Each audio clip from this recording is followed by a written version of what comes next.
Hey everyone, it's Helen from SME Deal Hunter. Today we have George Tibil with us, an entrepreneur who acquired a 30-year-old commercial cleaning business. It's been about a year now since George closed his first acquisition. So very excited to hear his story. George, it's great to have you on today. Thanks for having me, Alan. I'm really excited to be here. George, can you share a little bit about your background? What were you doing before you bought this business? What led you to kind of pursue acquisition entrepreneurship? Absolutely.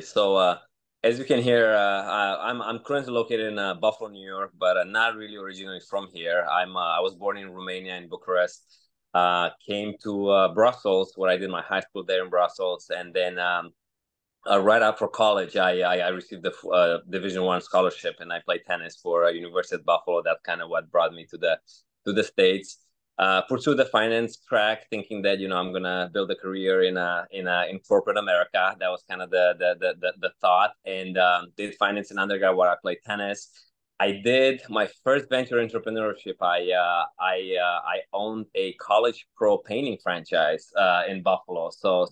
They were kind of in my senior year. I knew that I had to find an internship, so I was essentially applying to all internships, and they really liked the athletes, right, for this kind of jobs. And I successfully built $100,000 business with 10 cleaners over the summer, and that was kind of my first venture in the entrepreneurial world. However, I didn't get the bug strong enough, so I kind of pursued the finance. I worked in wealth management for about 3.5 years, and then I worked in risk management for M&T Bank here, which is headquartered in Buffalo, for 5 years. I was a VP there, and I got my master's in quantitative finance. And then right while I was kind of like moving towards that mid-level executive role, I got my green card.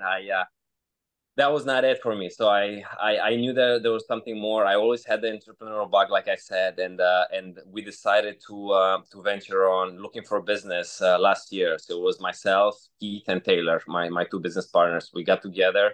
I can share a bit background on them as well, but we got together and we looked at over 30 to 40 businesses in Buffalo, New York. We got under contract last year, or first part of last year, and we're supposed to close rather quick with an SBA. It took us 6 months to get the deal to the finish line. We did it. We closed in November last year, and we're close to a year in, and life has changed, Helen. So, Yeah, I'm curious to learn more, but I guess, going back to the businesses you looked at, what were some of the deals you looked at? What was your kind of your buy box, your search criteria going into this? Did it evolve at all over time or yeah, I'm curious to learn more about that.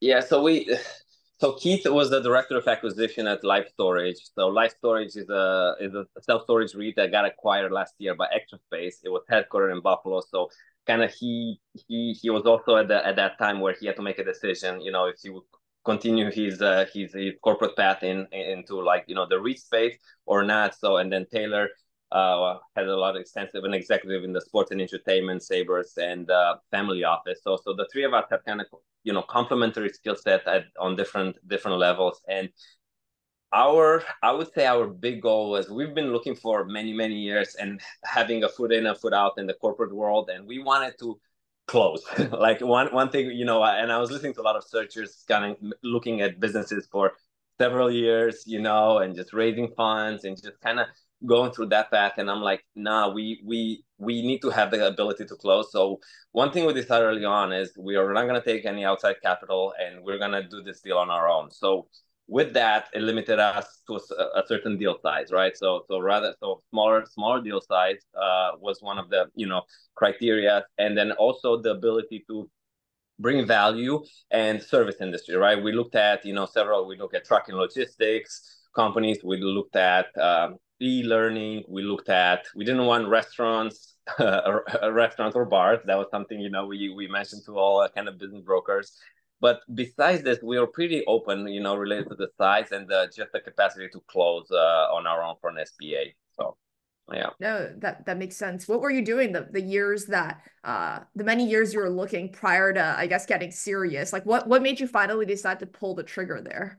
Yeah, so we tried the startup path, and we failed several times. Tried to start a website. Then we really focused on self-storage space. We keep having the background in the acquisition and underwriting. That made perfect sense. We really saw the value in, but self-storage got extremely hot. Every single real estate investor wanted to get in self-storage, so the valuation were completely out of whack. We were one of hundreds of offers on deals that that we're trying to close, and just that didn't materialize. And several other, we tried the construction, the big thing here is we did start we tried the startup path, and it was very slow, and the failure rate, as you probably know, is extremely high. So Got it, got it. And then how did you kind of, I guess after those experiences, is that when you decided to go full in on buying an existing business, or, were you also simultaneously looking for acquisition opportunities? no, it's kind of like, we looked at, all right, maybe we should start a franchise. So we started, talking to like franchise consultants, right? And maybe we should. So we were not really focused on the, excuse me, buying an existing business. But then, I read the buy and build, the typical books, right? And then got in the SMB Twitter, and a whole new world opened up, right? Basically, right? So, and then you can go down that rabbit hole rather quick, right? There's several podcasts out there, your newsletter. I mean, there's a lot of materials nowadays, right? And as I kind of dove in, and we're quite analytics, right? And we like data and we like numbers, and we're like, this makes sense, right? Like, the numbers make sense, the success failure rate makes sense. I mean, there was just a lot of things. And then, the large, extensive number of, the baby boomers without a succession planning, that's, that is, the statistics are there, right? So the market is there.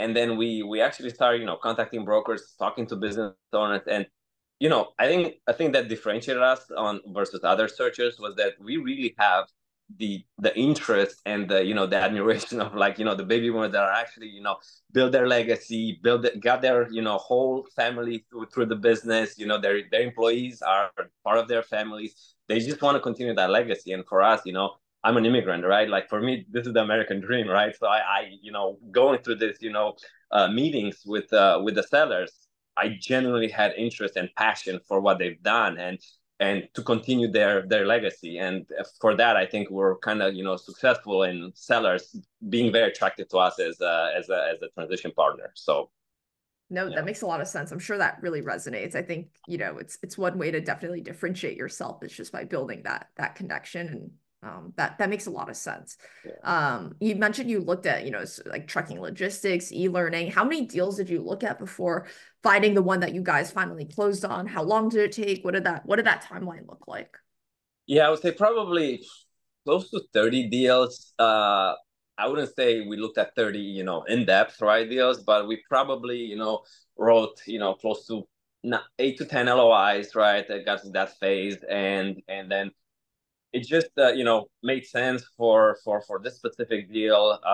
The valuation was very attractive on this deal. And then the ability to come in and grow the business, as we thought, thought it's going to be a lot easier than it actually is. But it just makes sense from an opportunistic standpoint, and the valuation, again, the valuation was very attractive on the deal. Tell us more about the actual business. You mentioned the valuation was Yeah. attractive. What were some of the other things, once you actually went to diligence that got you excited about this commercial cleaning business? So one thing that's, everybody needs commercial cleaning, right? Like, that's kind of like a necessity business. And we also, we're looking at the cycles, the recessionary environments, right? This, the business of commercial cleaning, right? There is some,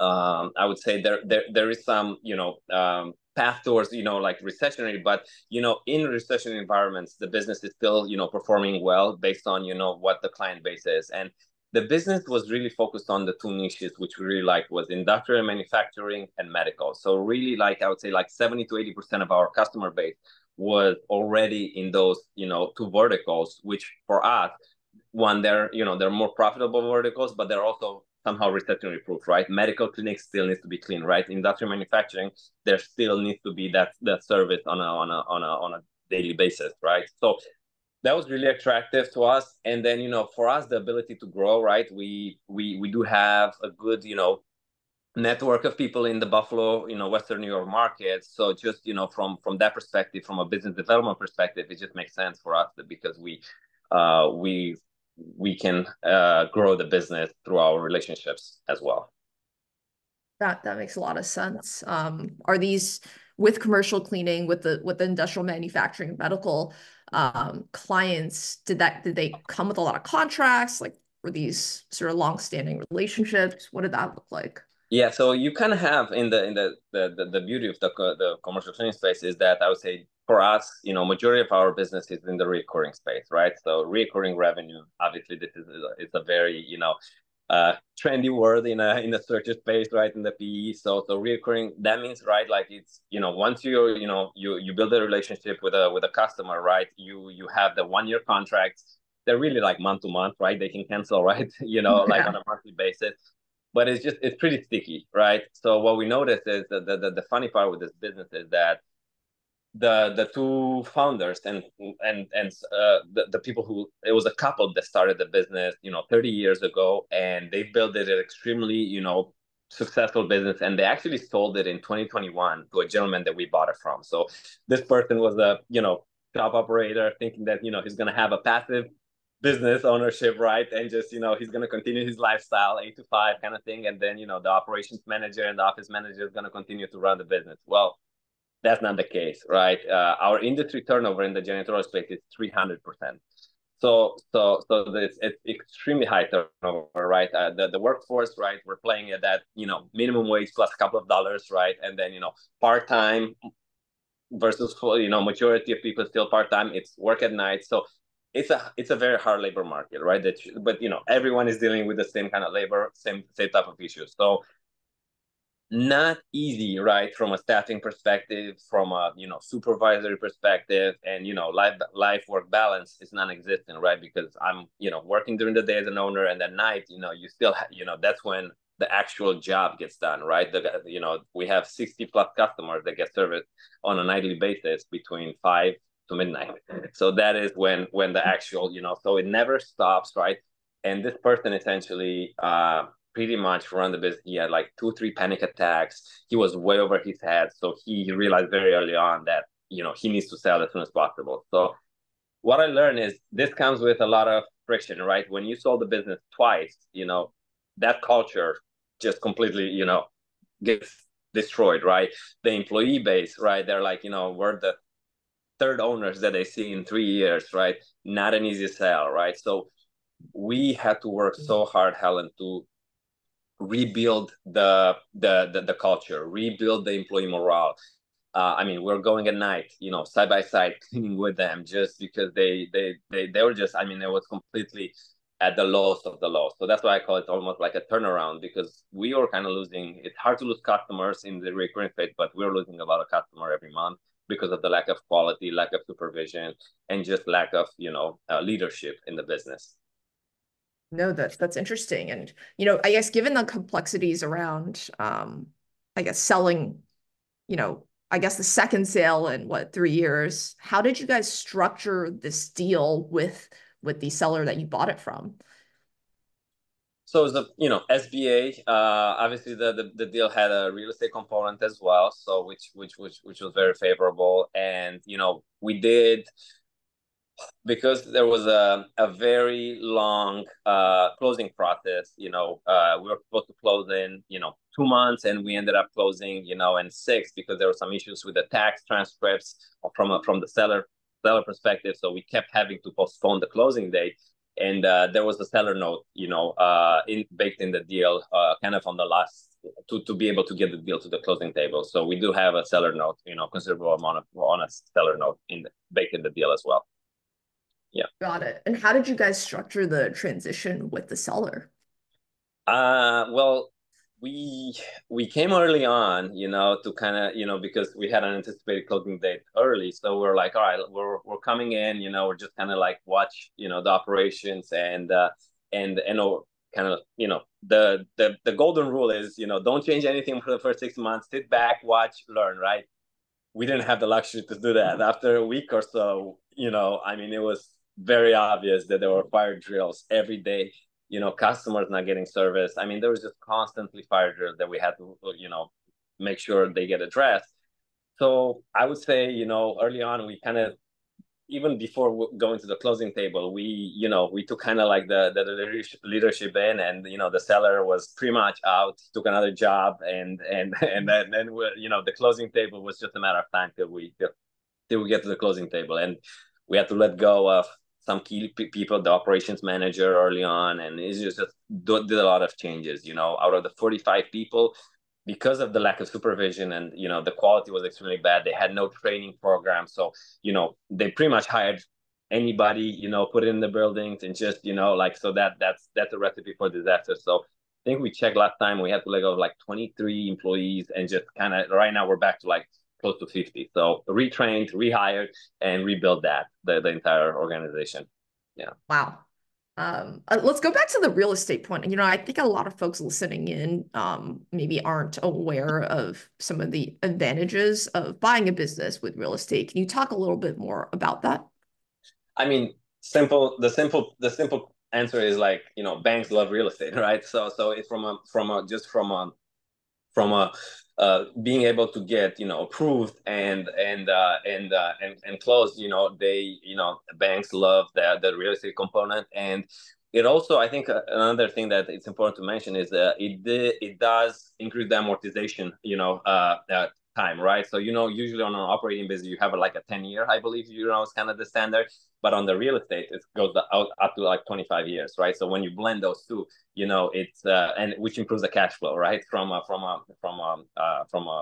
monthly cash flow perspective, it's very attractive from that perspective, because I think we got a blended amortization schedule for like 17 or 18 years, versus if there was no real estate, that goes down to 10 years. Yeah, no, that's I think not a lot of people are aware of that, and I think it's a really interesting point that I think not enough people take advantage of that longer amortization, which can really improve your debt service coverage ratio. So, Yes, um, yeah, and that's like one of the like in our search criteria, we favored businesses with real estate, right? Like that was kind of part of our search initially. Was like, yeah, we want to have that included if possible. You're not always able to get it, but that's if the business doesn't have real estate or leasing spaces, it's different. But in this case, it did. So No, that's interesting. When you talk about, a lot of the sort of turnover issues that we're currently facing, is that something that you guys kind of discovered during diligence? Like, how did you guys run diligence? What were some of your findings? And how did you sort of get comfortable with the deal, um, I guess, through diligence? yeah, I mean, I learned a lot, Helen. Right? Like like that is like, I think I we I underestimated the operational due diligence, right? Like we had the finance background, we looked at the numbers, right? The QuickBooks, all that component, right? But I would say, from an operational standpoint, there's a lot of learning that I took out, right? I mean, you put me back a year ago, I would 100% close on this deal and just move forward to it, right? But I would, because we're an acquisition company, we constantly look for acquiring other businesses. My operational due diligence questions and items is completely different than what it used to be prior to actually acquiring one. So just asking questions of systems. What's your operating system? What are your SOPs? What if this happened? What do you do here? Right? I mean, we would have learned very early on that there was nothing there, right? That essentially, and it taught me also, because prior to the original founders had the systems in place, the letter of, like, from owners, from ops managers, so all the different layers were there, and it was pretty well structured.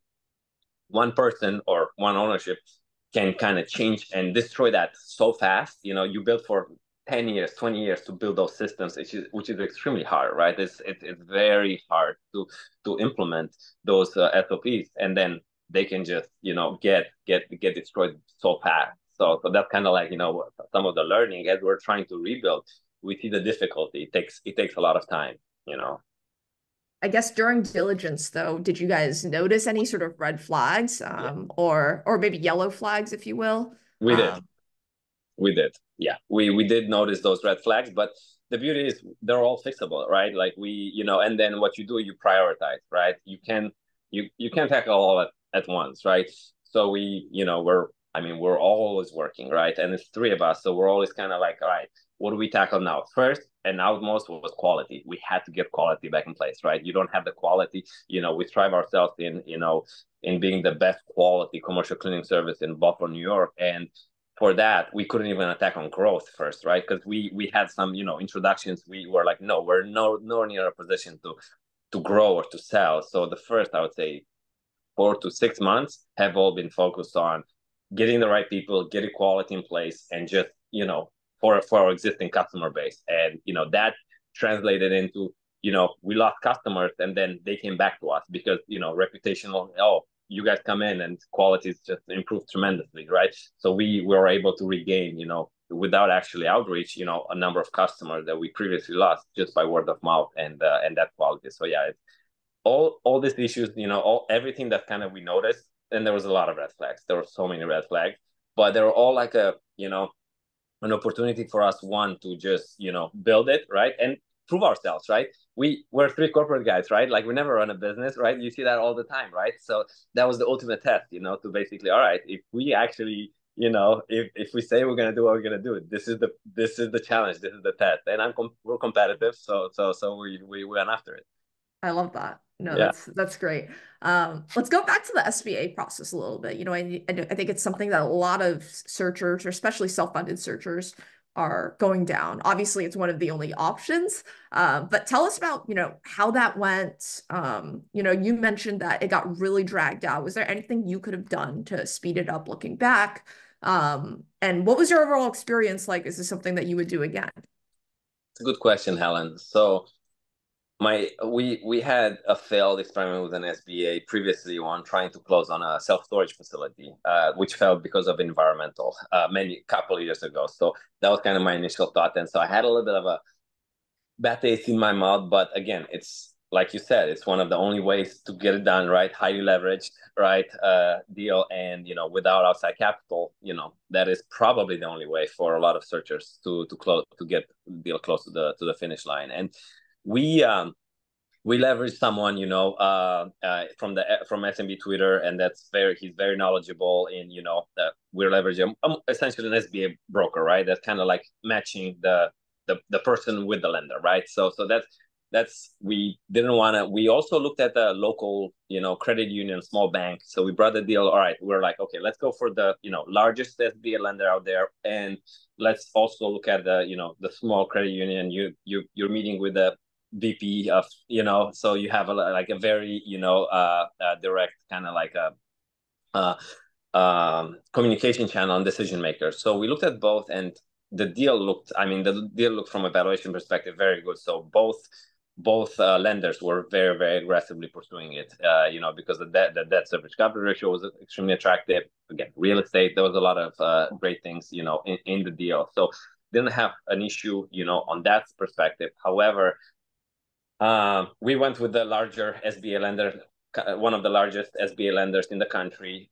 We decided to pursue with them, and we moved forward with them. But the problem was that the relationship banker that was kind of involved with the deal changed. So we're halfway through, right? The person who was kind of managing our loan moved out, and a new person came in that had to get Wow. out, and there was a very, very lengthy process. And from our perspective, we were on it every time. However, one thing that there was an issue is that the seller was using I would say a unsophisticated accountant and unsophisticated attorney, right? And that you see this very often, right? Like especially from a seller perspective, and that just can impact the deal tremendously, right? Because if the SBA has certain requirements, then we build a whole team, right, that's focused on acquisition. So our team was very professional.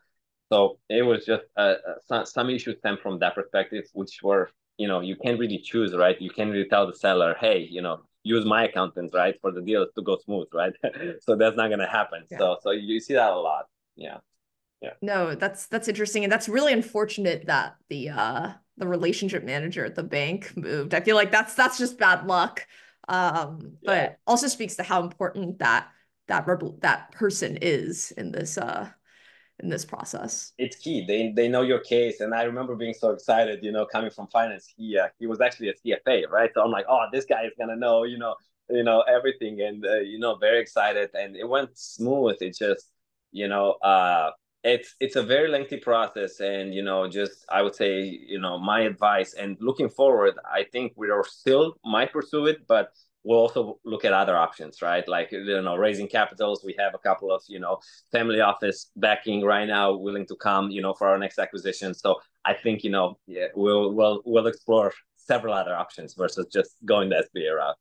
Yeah. And what made you decide to go with one of the larger lenders as opposed to the local credit union or the or I guess regional banks, community It banks?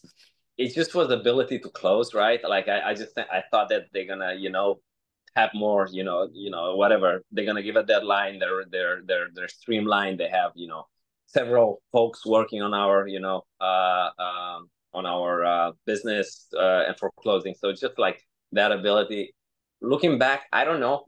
I don't know if the local lender would have been able to push it, faster, have more. So really, like, if you ask me, did we do the right choice? I'm like 50-50. I still think the local relationship is a big piece of it, because you can build that relationship, and then going forward for we're looking at another business right now locally, kind of in the same industry. Then you have that relationship. You can go into their office, talk. So I think there's value in that. There's a lot of value in that as well.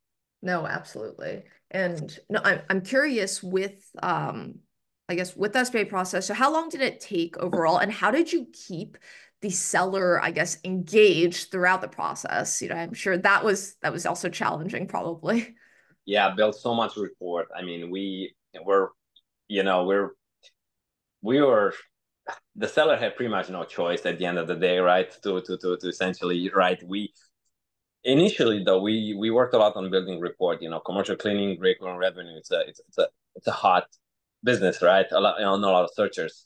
So I think it's we before we got to the LOI and the next phases, we really like calling the seller, just here listening to him, and just building that report was just so incredibly helpful, because again, you gotta reassure them that, one, you have the capacity to sell, and also two, if it's a seller that owns it for many years, just making sure that you have the ability to operate and sustain. It's not easy to come in the shoes of someone who's done it for 30 years, right? And I think the current environment makes it seem a lot more easier, right, to come in. It's not, right. You have to just become an expert in that industry overnight, right? And sometimes you don't have the luxury to learn. You have to make decisions, right, quick, and those decisions can significantly impact the business. So report was a big piece, and just ability. We were all in on this. So I quit my job, before closing. I mean, we burned the bridges. No, all in. I love that. I Yeah. guess with you mentioned, first 4 to 6 months really focused on improving quality, turning things around internally, building better processes. What was your all three of your guys' roles in the business, I guess, during that initial 6 month period? What did you guys focus on? Was the business basically did you see a decline in the business with that J curve? Did the business basically maintain during that time? What did that look like? Yeah, we did see a drop past since when we got on their LOI to kind of towards the closing. There was a drop. I mean, some accounts were just lost because of quality, but for example, there was a bankruptcy. Yellow went bankrupt, and Yellow was a large, was a trucking company that we were servicing here locally. So some things happen, right, from that perspective. But yeah, we did see a drop, and then from the roles and kind of like myself and Keith are here in Buffalo. Taylor is in between Buffalo and Florida, right? So we kind of divided. And again, this was our first venture, so those roles continually evolve, right? Like you think you're all right, you're the operator, and then we're like, nah, some like let's be like. So it was a lot of trial and error. Me and Keith, because of operations was so lacking, we had to both kind of go in the operations and just go hand in hand, day in day night, at all times, right? So that was our role. Then from a marketing, sales, IT, website, all that side, right? Like Taylor took on all that, right? The business was just like no online presence, nothing was being done from that perspective. And because we're a franchise, right? There was a lot of back and forth, right, with the corporate, right? So there was a lot of getting the foundation and the baseline for us to even start be present in the market, right? And so we kind of split it, and it's funny, right? Because a lot of times in a partnerships, right, there's things like you're naturally inclined to do, right? And that's what we're doing, what we're doing, right? To be able to be in charge and decide what you wanna do. But in so many cases, you don't have the option, right? You basically have to do it. And in a lot of times, myself and we look at each other like, do you hate it more than me, or I hated this more than you? And then you decide, you make a decision based on that, right? Like it's the reality, right? So yeah, yeah, No, I could so relate to that. Me and my husband, who's my business partner. Sometimes it's just, who hates this less? And let's take this on. So yeah, no, that makes a lot of sense. You mentioned that, you guys are part of a franchise, you're a franchisee. Can you speak to maybe a little bit about the pros and cons of being part of a franchise, working with a franchisor? I think, a lot of people are maybe trying to juggle that as well or navigate that. yeah. So initially, we were very against getting into a franchise. We're like, we came from corporate. We don't want to be told what to do. We're gonna own our business, right? We don't want any restrictions. Kind of that was like our thesis, right?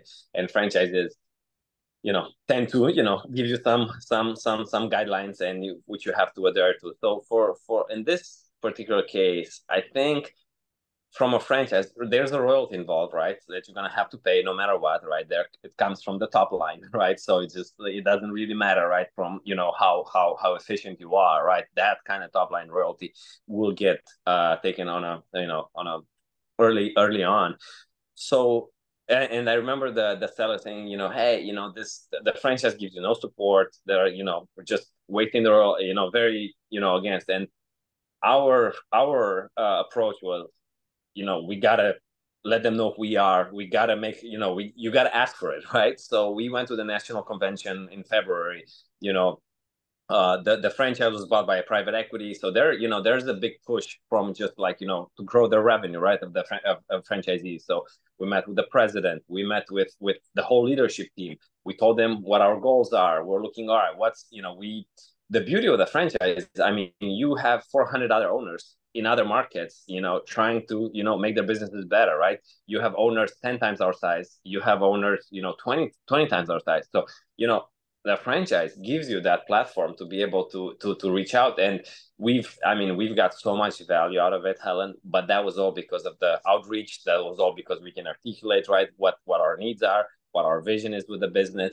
And we play the corporate right? A lot of small business owners, right, that we notice in the network, they've just been on the ownership side, right? So you kind of like look at corporate, oh my god, like it's like corporate, right? Like for us, I mean, like we've been on both sides, right? We have the ability and the understanding on how to approach it and how to determine. I mean, we were part of a major NFL RFP, and the franchise support was tremendous. I mean, we had one of the largest owners that does like the largest football stadium in the country service it, came here to Buffalo with operations manager, helped up build the scope. So I mean, you have tremendous support if you can leverage it. It's all about what type of work you put in.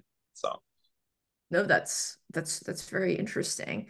I guess I'm curious, it's been almost a year since you closed the deal. What has been most impactful in terms of, driving growth in the business or have you guys been growing since you guys closed the deal now that you've been maybe a year in? I know no touching things for 6 months didn't pan out, but no. So our initial goal was to double the revenue in a year, right? I mean, that's like that was wow. that was a very, especially for the business, we acquire, right? And so once we got quality in place, once things were kind of like, I would say more quiet, and I quiet, quiet. That's once we kind of get to a stable environment, and then quality was where we wanted it. We're like, all right, now it's time to actually grow, right? And I believe it was like August 1st, where essentially I made the decision that, hey, I'm going to put my sales hat. So essentially, I just kind of like remove myself a little bit from the operations and literally just go all in on building a whole system, right? Getting lists, HubSpot framework, procedures, essentially basically build a whole, because a sales department that a lot of the small businesses don't have, right? So essentially, started to get all that, and build the processes. And eventually, you're right. I think we're in the process of hiring a salesperson. And we're on track for end of the year to double the revenue as we expected. But now what we're facing is fast growth and ability to onboard, operationally, onboard the growth that we're experiencing. I mean, the beauty of our business is that quality overall, everyone is facing with the same issues that we are, right? And like the employee base is very similar, right? It's all about that leadership quality, that mid-level of supervision that you can implement, and we're over investing in that, and which puts us in a good position to sell quality.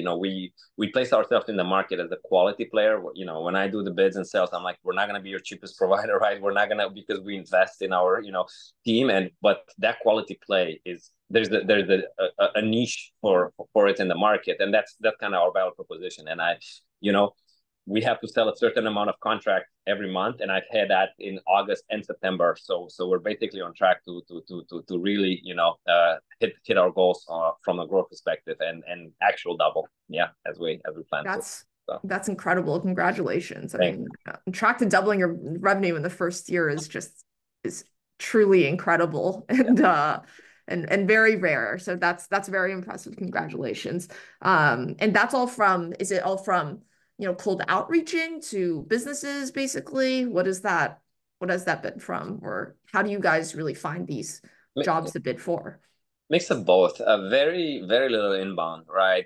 It's usual outreach, and I mean, really networking. Our decision makers, right, in the space are the facility managers, the operations managers of a medical building, a manufacturing building, right? The person that's dealing with all the subs, right, responsible for hiring all the subs for their business.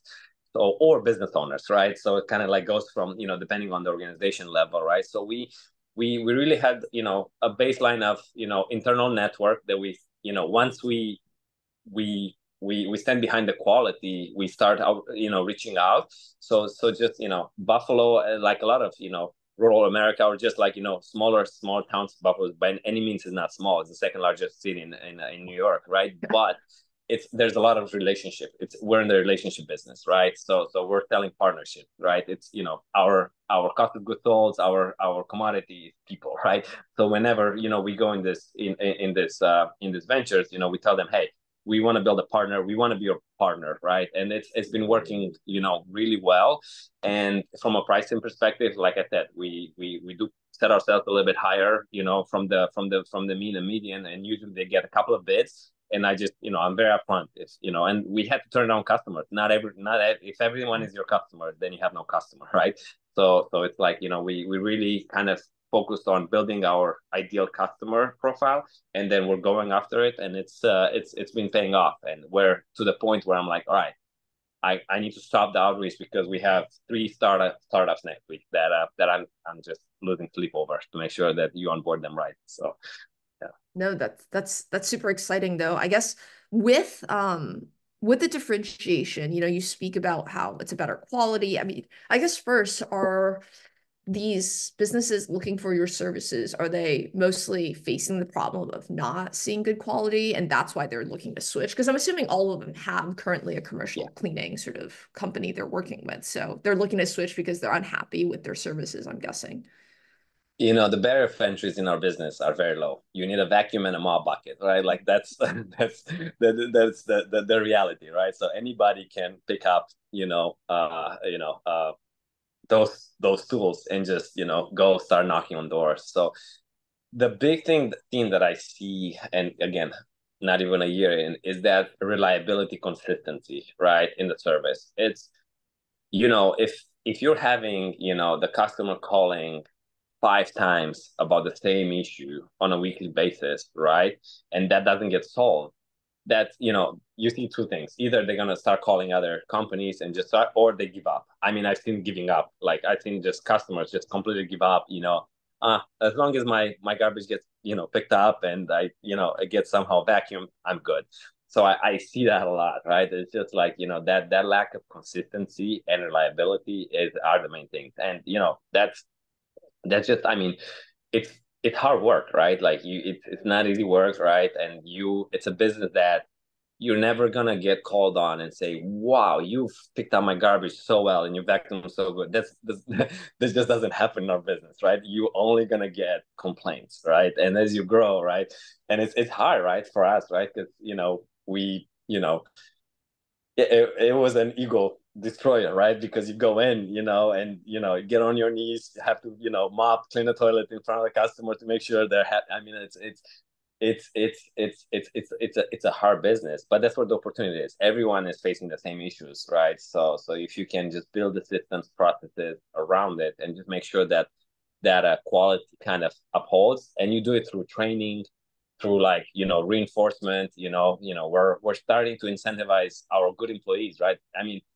you don't hear from a customer for 2 years. You don't. I mean, the our employees just go at that specific customer and they go home, right? I mean, they don't. You don't have a touch with your employee base, right? So it's like it's very. So now we're trying to, all right, who is our best employees? How can we reward? Gift cards, anniversaries, all this kind of positive reinforcements are super important, because that's what's gonna, make the difference.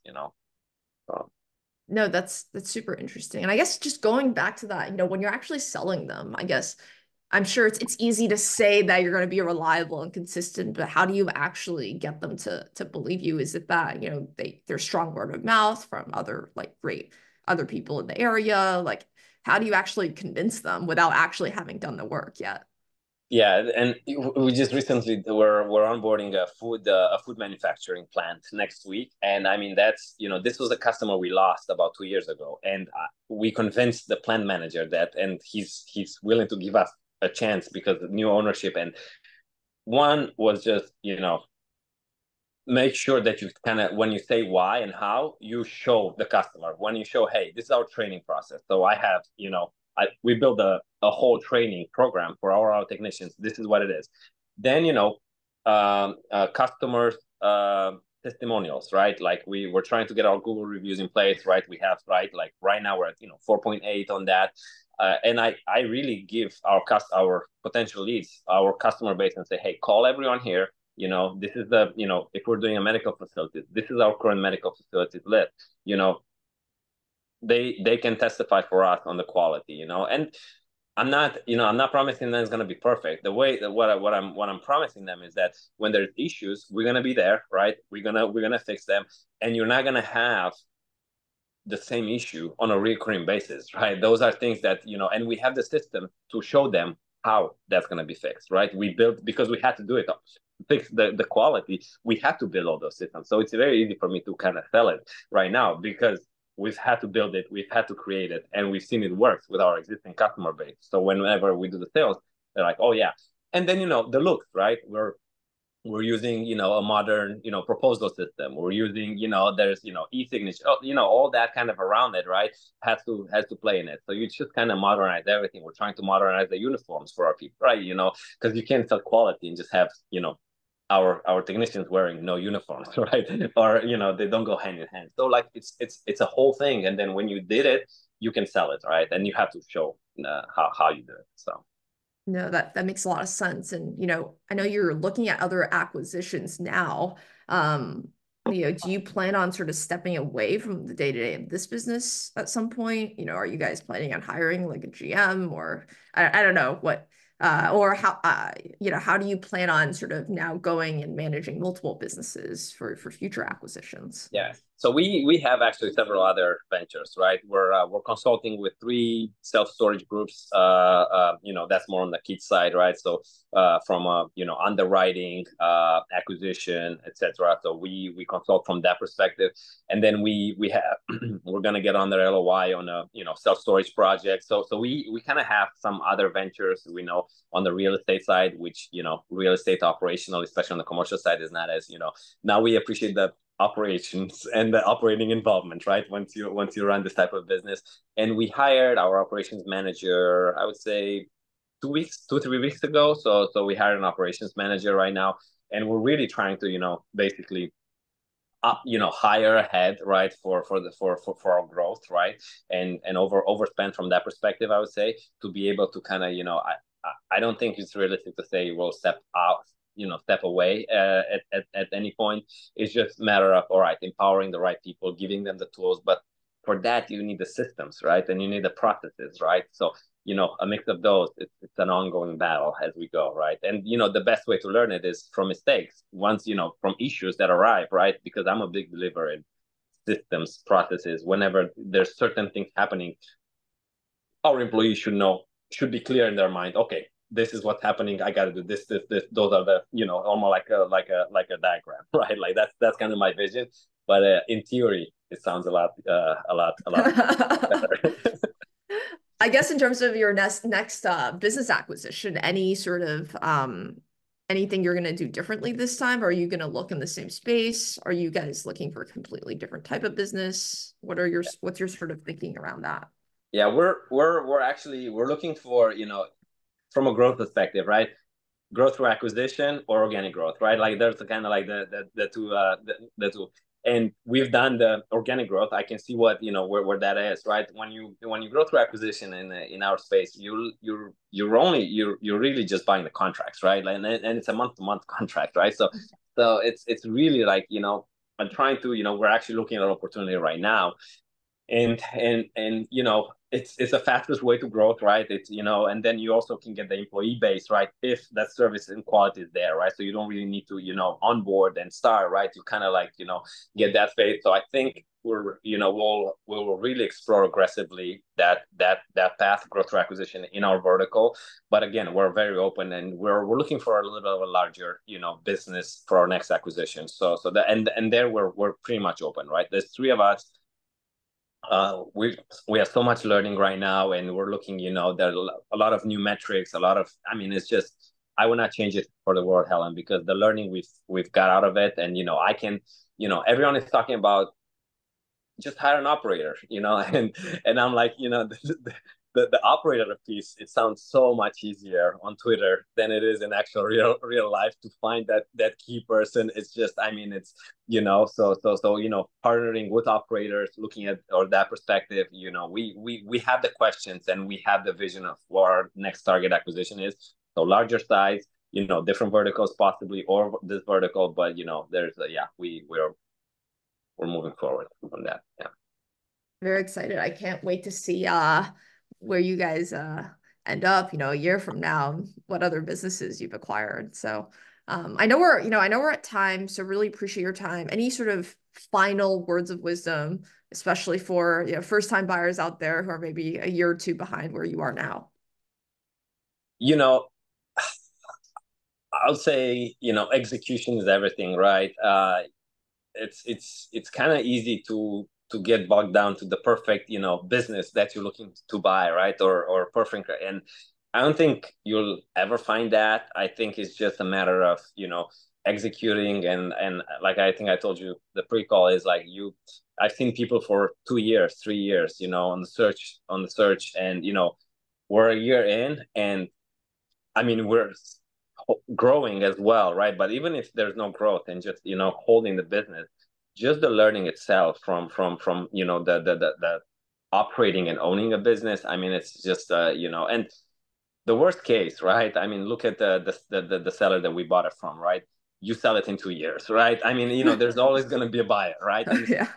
the current market environment, I think there's more buyers than sellers, right? Everyone is like, it's so the downside, I'm not saying is limited, but it's the odds are there. I think just know your strength, know what you're good at, and just know what you're not, right? And it's hard too, because you think I thought operations is easy because I worked in banking and back office and operations. I mean, yeah, it's just I mean, it's just I mean, like, I never valued operations the way I do right now, right? It's like it's there's a lot of things, but I think just doing it and knowing it's a commitment. It's a commitment to you, to the family. The work-life balance doesn't exist, and especially early on, right? Like, I mean, we gave up on that completely, right? It's what you're willing to put in, especially to grow, right? I mean, to maintain, there's certain revenue size that I've seen, in the franchise, kind of like, the 400 businesses is like, you can get to a sweet spot where you kind of like, have that work-life balance, but, you can't say then you're going to double the business or just, have that growth without, expecting, because if it would be easy, everyone would do it, right? There's a reason why the majority of the businesses are plateauing at a certain revenue and then breaking up. It takes a lot. No, completely agree. George, if people want to reach out after, listening to this interview, where can they find you? What's the best way to reach out? Right. So I'll kind of put my Twitter in and LinkedIn. George Tibil is my name on LinkedIn. You can reach out, to me on Twitter. I believe it's quit 9 to 5, if I remember correctly. Like, it's like a trendy whenever I discovered that. But I you can link you can put it on the show notes. And yeah, I mean, this is it. I will be doing this for the rest of my life. I have the passion. I'll never stop, and this is what I've always wanted. It. My wife, was asking me coming home. She's like, after cleaning toilets till 3 a.m. and just smelling terribly. It's like, you had working from home on a Friday. Your golf, everything. I'm like, I'll never change it for the rest of my life. This is what I. This is the competitiveness. This is who I am. But it's not everybody, right? So I will be in this space for a very long time, and I'm just always looking to network, help other people, and just partner. I think there's a lot of win-win, opportunities in the space, and we can all kind of work together towards, at the end of the day, operating more efficiently businesses, right? Because eventually, then you create that value for customers, for the businesses, for employees. It's a win-win for everybody. That's kind of how I look at it. So. No, I 100% agree. George, thank you so much for your time today, for your honesty and transparency about the entire process and your experience. Can't wait to see where this journey takes you. And yeah, thank you so much again. Appreciate it. Thanks, Alan, for all you do. This is you have a big part of it, so you have a big responsibility. Your newsletter is awesome.